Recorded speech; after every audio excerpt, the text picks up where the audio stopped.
Is resurrection in the Old Testament? Yes. And in fact, it's actually really important for our understanding of resurrection in the New Testament. So, one thing that I say quite a bit is that if we're looking at the New Testament, we have to understand that it was written by the Jewish people, that Jesus was Jewish, that Paul was Jewish, that the apostles were Jewish. And in order to really understand what's going on with them, we have to understand Judaism, at least in part. Having this understanding of what Jewish people said about the resurrection really comes into play when we look at what Paul has to say about the resurrection. So let's dive into the Old Testament and see what's there. One of the earliest passages that we have in the Hebrew scriptures that talks about resurrection is Ezekiel 37. Now, in this passage, we have the valley of dry bones, and God says that He will speak life back into these bones and bring them back to life. And this has been seen as a form of resurrection.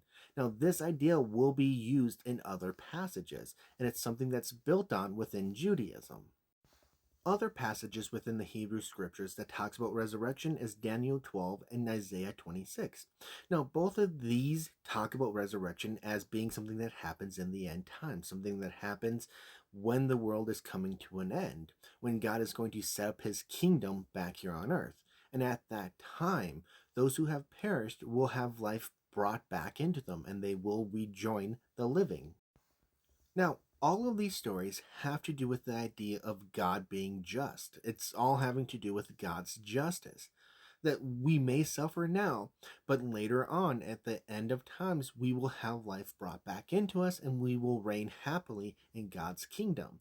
Now, this is the idea that Paul has when he's talking about the resurrection. This is the context in which Jesus is resurrected. This is what the Jewish thought at that time was. So, for Paul, who is Jewish, when he sees that Jesus has been resurrected, what that tells him is that the end is near. And that's really how Paul is living. He believes that the general resurrection is about to occur and that the kingdom of God will replace the kingdom of Rome. And this explains some of his teachings, like, hey, don't get married. We just don't have time for that right now. It also explains why he has to tell people in Corinth that no, they haven't been resurrected yet.